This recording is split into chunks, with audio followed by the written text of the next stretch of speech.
మహాపరిశుద్ధులవుతుంది విఘ్నములైన చేస్తున్నాను. ప్రభావం మీరు సమకూర్చినందుకే చేస్తున్నాను. ఈ మాటలు నాకు అందించి మిమ్మల్ని బలపరిచి ఈ మహిమ వరకు మమ్మల్ని సిద్ధపరుస్తున్నాను. నా బలహీనతలను క్షమించున్నాను. నా ప్రభువును నా రక్షకులను నేను ప్రేమిస్తున్నాను. యేసుక్రీస్తు పరిశుద్ధ నామములో వేడుకుంటాను చేస్తున్నాను. ఆమేన్.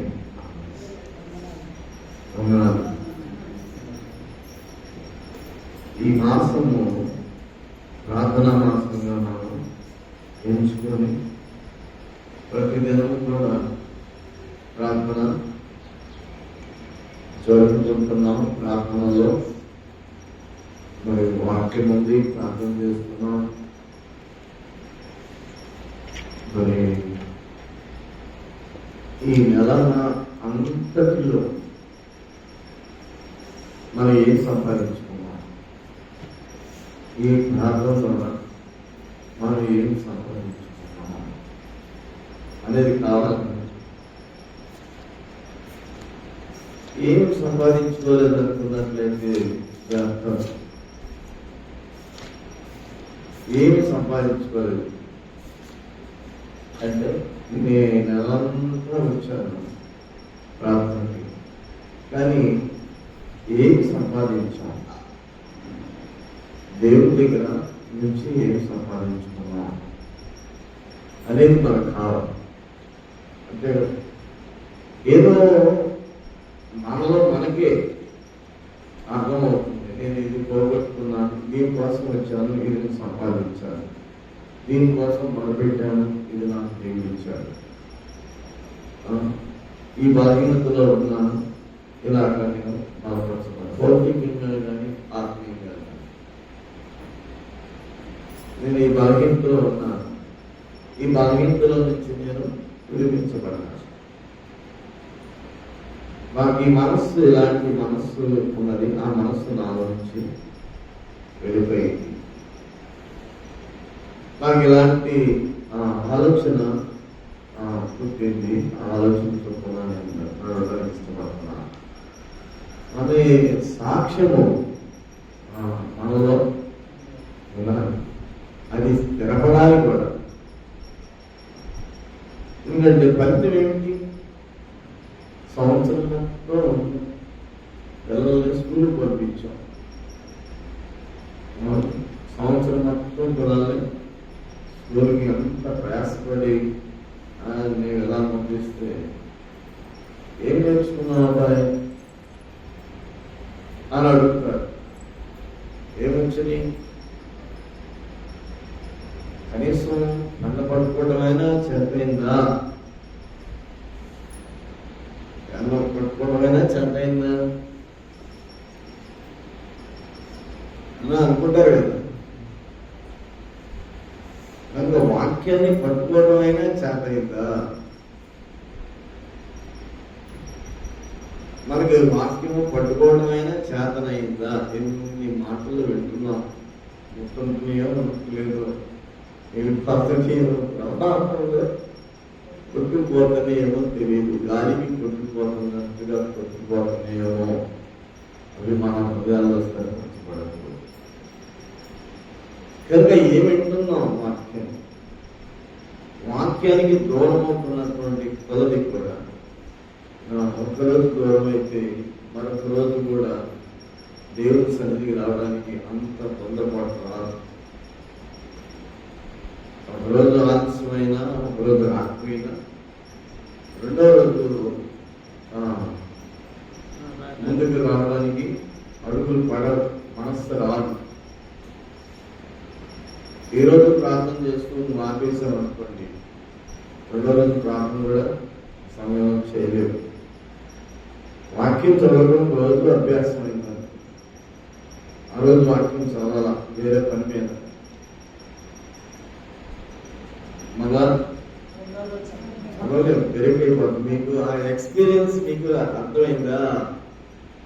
ఆ అనుభవాలు మీకు ఎప్పుడైనా వచ్చినాయా?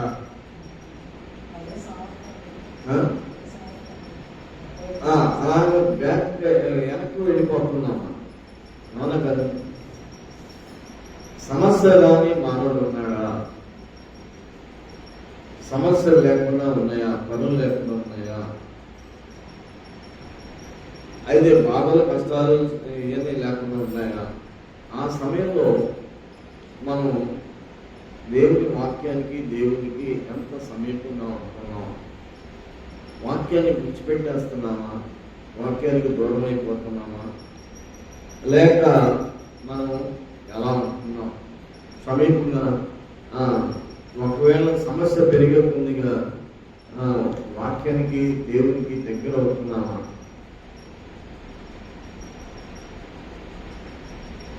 అది కూడా మనం తెలుసుకోవాల్సిన వాక్యాలే ఉన్నాం. కనుక దేవుడు మనల్ని విడిచిపెట్టే దేవుడు కాదు. విశ్వాసము పెరుగుతుందా తగ్గుతుందా? సమయము పెరుగుతుంది, వయసు పెరుగుతుంది. ఒకరోజు దేవుడు ఆశించాడంటే వయసు పెరుగుతుంది, వయసు పెరుగుతుంది, సమయము దగ్గర అవుతుంది. ఏ సమయం? పనిపోబడే సమయము దగ్గర అవుతుంది. అయితే వయసు పెరుగుతుంది, సమయం దగ్గర అవుతుంది, సిద్ధపాటు ఎలా ఉంది?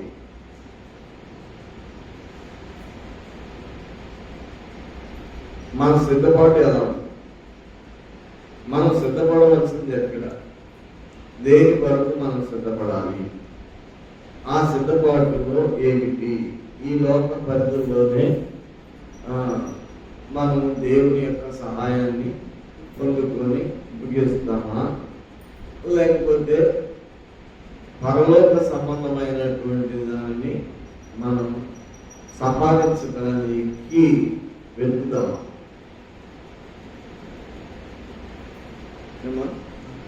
ఈ లోక సంబంధమైన దాంట్లోనే ఇంకా చిక్కుకొని ఉన్నామా? లేక పరలోక సంబంధమైన దాన్ని మనం వెతుకుతాం? సమయం పెరుగుతుంది, ఒక్కొక్క రోజు పెరుగుతుంది. సమయం పెరుగుతుందంటే మనం వెళ్ళిపోయే సమయం దగ్గరికి, దినాలు దగ్గరికి వచ్చేస్తాయి, తక్కువ అవుతున్నాయి. ఈ దినాలు పెరుగుతున్నాయి, ఆ దినాలు తక్కువ అవుతున్నాయి. సిద్ధపాటు దినాలు ఎలా ఉంటాయి? పరీక్షలు వస్తున్నాయి. పరీక్షలు వస్తుంటే పరీక్షలు ఏం చేస్తారు? 10 రోజుల పరీక్షలు ఉన్నాయంటే ఇలాంటి కష్టాలు.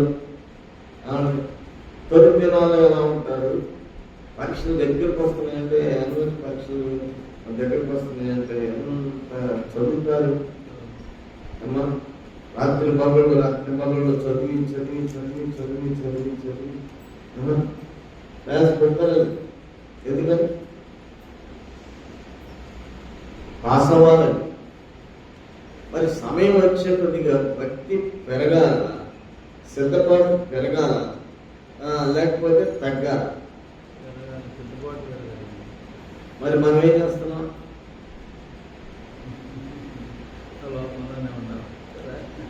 మనం పెంచలేకపోతున్నాం, ఆత్మీయతను పెంచుకోలేకపోతున్నాం. ఆత్మీయతను మనం పెంచవలసినటువంటి వారుగా ఉన్నాం, కానీ పెంచలేకపోతున్నాం. భౌతిక సంబంధమైన దాన్ని చూసామా మనం? ఆత్మ సంబంధమైన మనం భౌతిక సంబంధమైన వాళ్ళు అలా ఉన్నారు కదా, ఆత్మ సంబంధంగా మనం ఎలా పెరగవచ్చు కదా అని ఆత్మ సంబంధం వైపు మలుచుకోలేకపోతున్నాం మన భక్తి విధానం.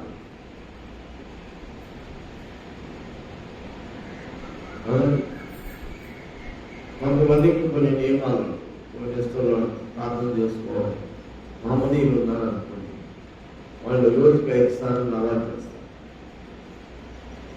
ఎక్కడుంటారు వాళ్ళు?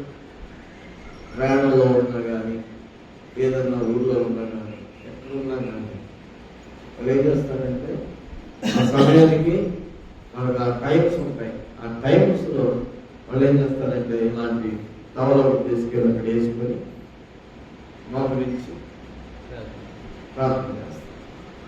ఎవరైనా ఉన్నారని సిగ్గుపడతారా? ఎవరైనా చూస్తున్నారని సిగ్గుపడతారా? మరి నాలో ఎలాంటి ఆసక్తిని ఆయన స్థిరపరుచుకున్నాడు. నేను ట్రైన్లో కూడా చూశాను కొంతమంది అలాగ చేయి. మరి మనము ఎప్పుడైనా మనం అలాంటి పట్టుదలతో ఉండి ప్రార్థన చేయాలనుకున్న సమయంలో ప్రార్థన చేసే అనుభవాలు మనకున్నాయా? మనం అనుకుంటాం, ఒక నిర్ణయం కాదు, మనం అనుకున్న నిర్ణయాన్ని మనం కొనసాగించగలుగుతున్నామా?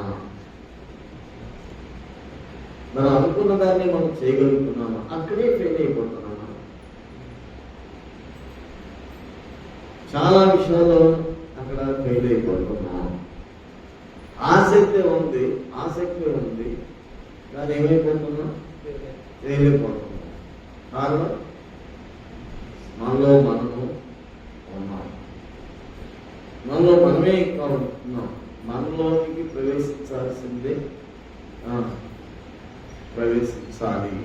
దేవుడు మనలోనికి ప్రవేశించాలి. దేవుని యొక్క ఆత్మశక్తి మనలోనికి ప్రవేశించినప్పుడే ఆ కార్యం మనం గ్రహించగలుగుతాం. చూడండి, ఎన్ని బైబిల్లో మనం చూసుకుంటున్నాం, చాలా చూస్తున్నాం. మరి అననీయ సఫీరాల గురించి మనం చూసినప్పుడు అననీయ సఫీరాలు ఎక్కడ చేరారు? సంఘంలో చేర్చబడ్డారు, సంఘంలో ఒప్పందం అయ్యారు. మేమందరం ఒంటిగా ఉంటామని, మీతో పాటు మీకు కలిసి ఉంటామని చెప్పి అపోస్తలుల దగ్గర ఉన్నారు, పరిచయం చేస్తూ ఉన్నారు. అపోస్తలులు ఏం చేశారంటే అందరూ కూడా ఒక ఉమ్మడి అనుభవాన్ని తీసుకొచ్చారు. ఉమ్మడి అనుభవాన్ని, మనందరం ఉమ్మడిగా ఉన్నాం కనుక ప్రార్థన చేయటంలో, రొట్టె విరుచుకోవడంలో, తర్వాత దేవుడు తీసుకుంది ఆ మాట చదవను. అపోస్తలుల కార్యములు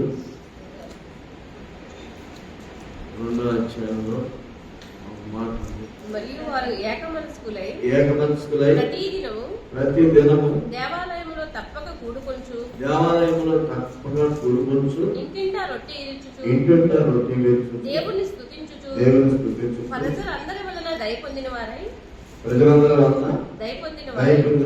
ఆనందముతోను నిష్కపటమైన హృదయముతోను ఆహారము పుచ్చుకొనుచుండి మరియు ప్రభు రక్షణ పొందుచున్న వారిని అనుదినము వారితో చేర్చుచుండి. ప్రార్థన చేస్తున్నారా?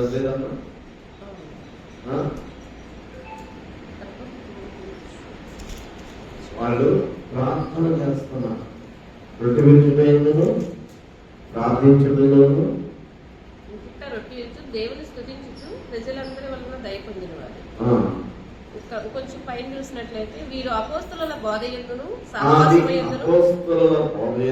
సహవాసమందును రొట్టె విరుచుటయందును ప్రార్థన చేయటం ఎడతెగక ఉండేది.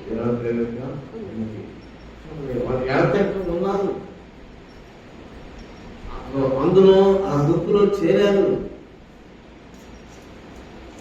అంత సంఘంలో ఒకటైపోయారు, బాగా ఉన్నారు. కానీ సందర్భం ఎందుకు వచ్చిందో అయినా కానీ సాతానుడు పని చేయలేదా? సాతానుడు పని చేయలేదు అని అనడానికి ఉన్నారు కదా. యేసుక్రీస్తు ప్రభుతో పాటు 12 మంది శిష్యులు ఎడదెక్క ఉన్నారు కదా. ఉన్నప్పుడు ఒకరిలో సాతానుడు పని చేయలేదా? సాతానుడు పని చేయలేదా? కనుక అక్కడ మనం గ్రహించాల్సినటువంటి విషయం ఏంటి? సాతానుడు అక్కడ పనిచేశాడు. పనిచేసినప్పుడు యేసుప్రభు ఏమన్నారు? చెప్పారు, ఏమన్నారు?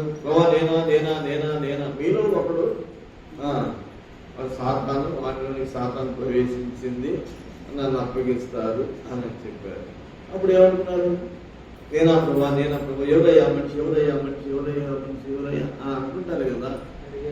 అలాగా నేనా అంటే ప్రభుత్వం నువ్వనే చెప్పలేదు కానీ నేను ఎవరైతే నేను ఆ పాత్రలో ఎవరికే ఉంచుతానో చేయకుంటానో నాతో పాటు ఎవరు ఉంచుతారో అతనే అర్థమైంది కదా.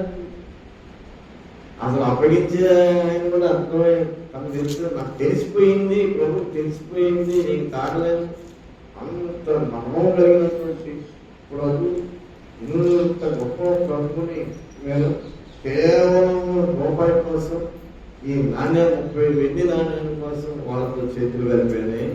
దేవుడితో చేతులు కలపాల్సినటువంటి నేను ఎవరితో చేతులు కలిపాను? దుష్టత్వము ప్రభుని చంపే వాళ్ళతో చేతులు కలిపేసేనే మనం కలపాల్సిన వాళ్ళ చేతులు ఎవరితో కలపాలి?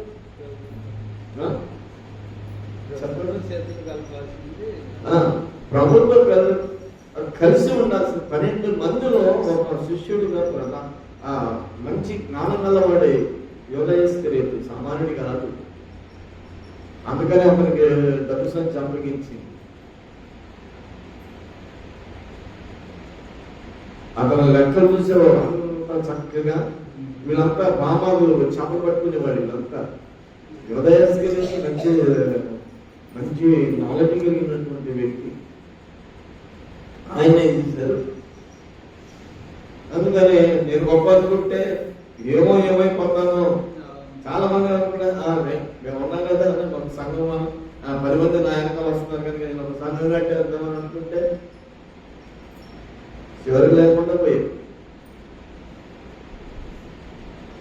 కనుక ఆ వాగ్దానములో ఆ పిలుపులో నిలిచిన వాడిగా ఉన్నట్లయితే అతను లేకుండా ఉంటే బాగుండేది, అతను పుట్టకుండా ఉంటే బాగుండేది అని అన్నారు ప్రభు. అతను పుట్టకుండా ఉంటే బాగుండేది అని అన్నారు. మనిషి కుమారుని గురించి రాయబడిన ప్రకారం ఆయన పోయుచున్నాడు గాని ఎవరి చేత మనిషి కుమారుడు అప్పగించబడుచున్నాడో ఆ మనుషునికి శ్రమ, ఆ మనుషుడు పుట్టి ఉండని ఎడల వానికి మేలని చెప్పి వానికి మేలు, పుట్టి ఉండని ఎడల వానికి మేలు తెలియజేసినప్పుడు అప్పుడైనా మనసు మార్చుకోవడానికి అవకాశం ఇచ్చారని చివరి సమయాలు కూడా దేవుడు మనకు అవకాశము, కొందరికి అవకాశం లేకుండా పోయే దినాలు కూడా రావచ్చు. అలాగే మరి అననీయ సభ్యురాలు ఎంతకేనా అని అన్నారు. ఎంతకే నమ్మిందిగా అని అన్నప్పుడు ఎంతకే అర్థం చేశారా లేదా? ఆయనకు అర్థమైపోయింది. ఎవరికి? పేతుడికి అర్థమైపోయింది. అర్థమైపోయినప్పుడు ఎంతకేనా అని అంటే ఎంతకే అనాలి.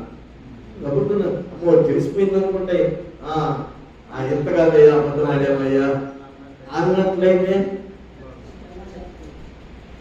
మనం ఎలా ఉంటున్నాం? ఇప్పుడు అర్థం చేసిన వాక్యము అర్థం చేస్తున్నా మనిషి కాదు, లేదా నువ్వు ఆత్మపూరుడుగా ఉంటే నిన్ను గ్రహింపులోకి తీసుకొస్తున్నటువంటి ఒక చిన్నవారైనా ఎవరైనా సరే అర్థం చేస్తున్నప్పుడు అప్పుడు ఎలా ఉన్నాం?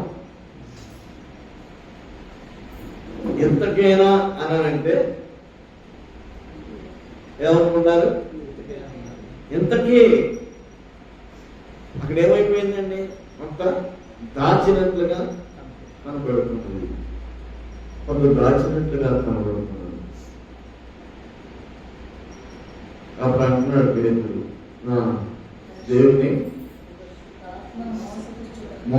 దేవుని పరిశుద్ధాత్మను మోసపరచుటకు సాతాను ఎందుకు మీ హృదయాల్లో ప్రేరేపించింది? నీదే కదా. నమ్మిన పిమ్మట అది నీ వశమై ఉండలేదా? ఎందుకు ఈ సంగతి నీ హృదయంలో ఉద్దేశించుకున్నావు? నీవు మనుషులతో కాదు దేవునితోనే అబద్ధమాడితవని వానితో చెప్పు. మనుషులతో కాదు, మనం మనుషులతో అబద్ధం ఆడుతున్నట్లు కనబడుతూ ఉంటాం. మనం దేవుని మానమైనప్పుడు, ఒక నిబంధనకు వచ్చినప్పుడు, ఒక సత్య సంబంధమైనటువంటి రీతికి మనము అంకితమైనప్పుడు అయితే కొన్ని విషయాల్లో అబద్ధం, అయితే దేవుడితో అబద్ధం అంటున్నావా, మనుషులతో అబద్ధం, మనుషులతోనే కదా అబద్ధం అంటున్నాను అని అనుకుంటే అక్కడ ఏమంటున్నాడు పేతురు? దేవుడితోనే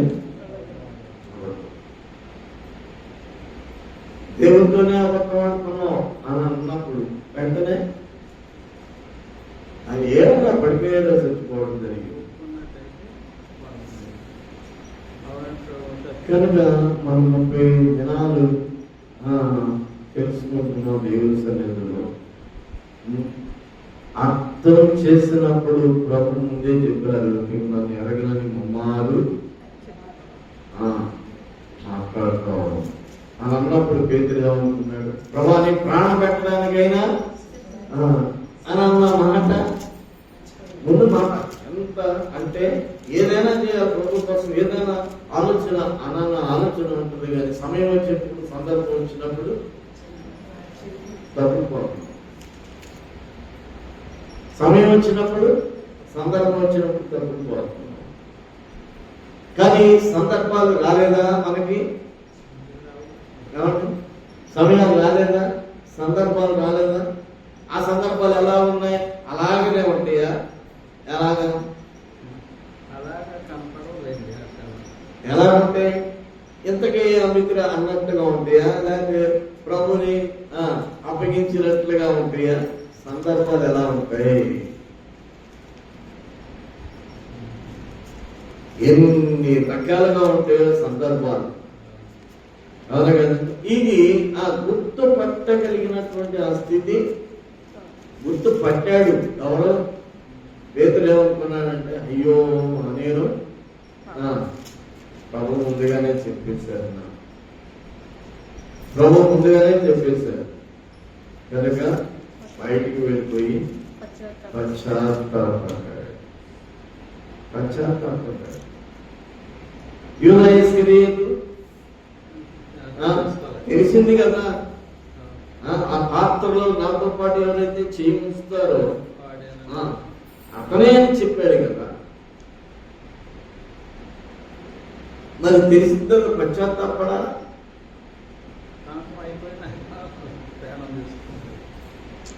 అయిపోయిన తర్వాత ఏం చేశాడు? తనకు తానే ఆ విషయంలో కూడా పశ్చాత్తాపడలేకపోయాడు.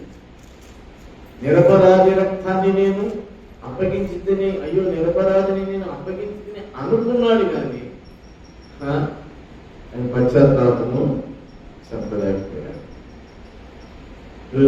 కొన్ని విషయాల్లో మనం ఈ రెండు లెక్కల్లో శిష్యులలో 2 శిష్యులనే మనం తీసుకున్నాం కదా. ఒక శిష్యుడు పశ్చాత్తాపడ్డాడు, మరొక శిష్యుడు నిరపరాధి నేను అప్పగించాను అనుకున్నాడు. కానీ పశ్చాత్తాపము పడ్డాడా? పశ్చాత్తాపడ్డాడా? పడలేకపోయాడు. లేదా ఉండాబుద్ధిగా మనకి భక్తి చేస్తున్నాం వెళ్తున్నాం. పశ్చాత్తాపం అనేది వస్తుందా, ఎండిపోయిందా? కన్నీళ్లు వస్తున్నాయా? మొదటి దినాల్లో ఉన్నటువంటి ఆ కన్నీరు, ఆ విరిగి నలిగినటువంటి హృదయం ఉన్నదా? లేక కాలం గడిచిన తర్వాత లోకంలో అనుబంధాన్ని, ఆ లోకంలో ఉన్న వాటిని అన్నింటినీ కలుపుకొని మన హృదయంలో జోడించుకొని నిలుపుకొని ఆ పశ్చాత్తాపం అనేది దూరం అయిపోయిందా? జ్ఞాపకం చేసుకున్నాడు పేతురు జ్ఞాపకం చేసుకుని ఏం చేస్తున్నాడమ్మా? విని ఆ మాటలు విని, ఈ మాటలు విని, ఆ మాటలు విని కఠినపరుచుకున్నామా మనము? మన హృదయాన్ని కఠినపరిచేసుకుని ఏం చేసుకుంటున్నాం? మనకు మనమే నష్టాన్ని అంటే దూరం అయిపోతున్నారు చాలా మంది. ఎందుకు దూరం అవుతున్నారు?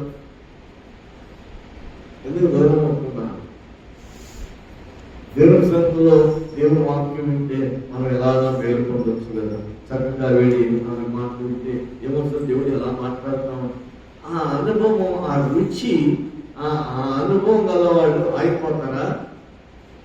ఆమె పరుగులు తీసుకుంటా వస్తా ఉంటారు. అవునా? పరుగులు తీసుకుంటా వస్తారు. మన 2 పూట్ల ఇక్కడ మనం ప్రార్థన జరుపుకుంటున్నాం. ఈ 2 పూట్లు ఉదయం మనం చోడవరంలో మాట్లాడుకుంటున్నాం, సాయంత్రం ఎవరైనా వస్తే వింటా ఉంటారు, శనగపాలతో మాట్లాడుతుంటే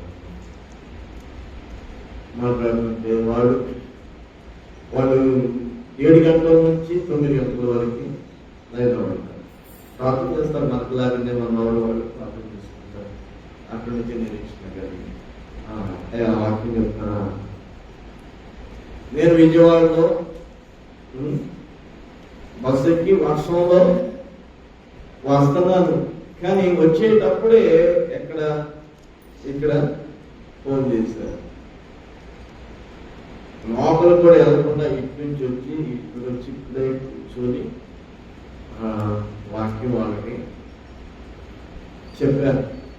వాక్యం వాళ్ళకి చెప్పిన తర్వాత వాళ్ళు ప్రార్థన చేశారు. ఎక్కడో ఉన్నారు, ఎక్కడో వాక్యం కోసం వేచి ఉన్నారు. ఎంతమంది ఉన్నారయ్యా అంటే 10 పైనే ఉన్నారు, కూర్చున్నారు, వాక్యం ఉన్నారు. వాక్యాన్ని ప్రార్థన చేశారు. ఇంకా అవకాశం ఇస్తే వారికి ప్రార్థన చేసేవాళ్ళు కదా, కానీ ఒకళ్ళు ప్రార్థన సమయం అయిపోయింది. ఆ సమయం అయిపోయిన తర్వాత ముగించేసి మీ ఇంటిని గురించినటువంటి ఆసక్తి నన్ను రక్షించుచున్నది. ఇంటిని గురించినటువంటి ఆసక్తి లేకపోతే మనం ఏం చేస్తాం? ఆశ లేకపోతే దేవుని సమయాన్ని కూడా మనం వదులుకుంటాం. కనుక ఇక్కడ దేవుడు మనకు అనుగ్రహం చేసినటువంటి కాలంలో పేతురు ఎలాగ పశ్చాత్తాపడి తిరిగి మరలా స్థిరపరచబడ్డాడో, ఒక శిష్యుడు అతను పేతురు ఏమి విద్యలేని పామరుడు, అతడు కోడి కుయ్యక మునిపే మమ్మారు ఎరుగులోనే మాట్లాడతా అంటున్న మాట జ్ఞాపకం చేసుకొని, ప్రభు చెప్పిన మాట జ్ఞాపకం చేసుకొని వెలుపలకు పోయి దుఃఖపడ్డాడు.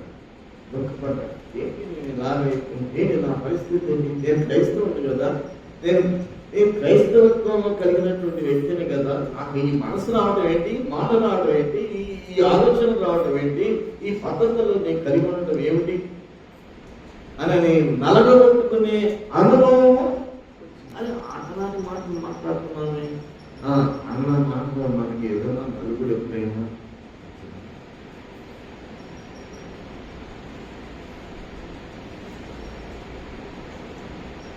రాత్రి 3 మాకు మెలుకొచ్చింది కదా,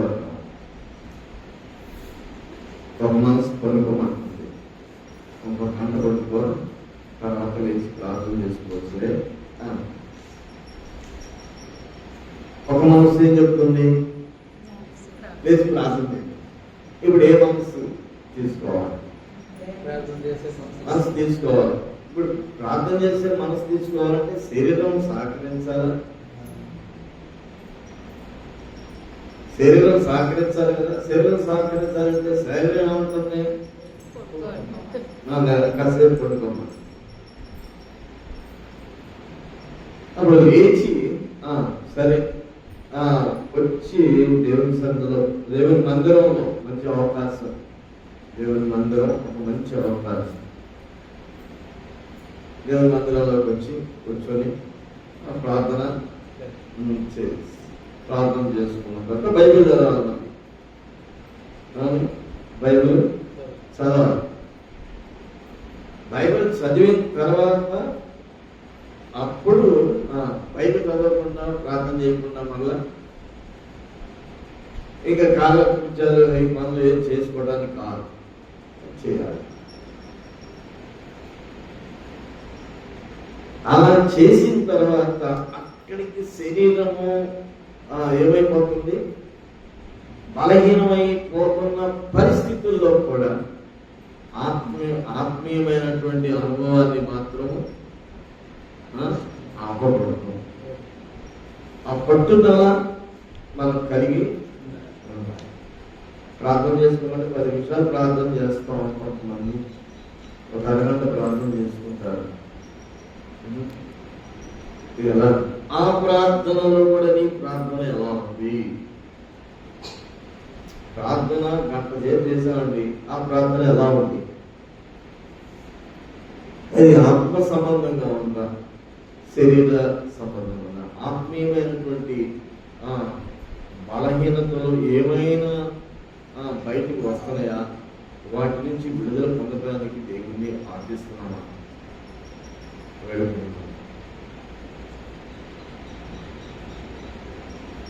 అనేది కావాలి.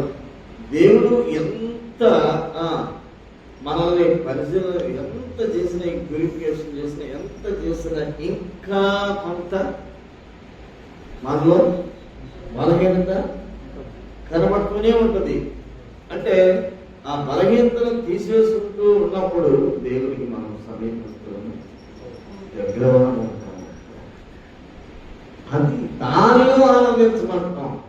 అంతేగాని వచ్చిన శోధనలకి, కష్టాలకి, సమస్యలకి, వ్యాధులకి, బాధలకి, హింసలకి, నిందలకి, అవమానాలకి కృంగిపోయి పారిపోయే వాళ్ళగా ఎవరు పారిపోతారండి? ఎవరు పారిపోతారు? కనుక మనం ధైర్యంగా నిలవగలిగే వారంగా మనం ఉండాలి. కనుక ఇక్కడ దేవుని వాక్యాన్ని మనం చదువుకున్నాం. రేపటి దినమును గురించి అతిశయపడకుండా, ఏ దినమున ఏది సంభవించునో అది నీకు తెలియదు. ఏ దినమున ఏది సంభవించునో అది నీకు. రేపటి దినం గురించి అతిశయ అంటే అతిశయమైనది, రేపు ఏదో జరగబోతుంది అది అనేది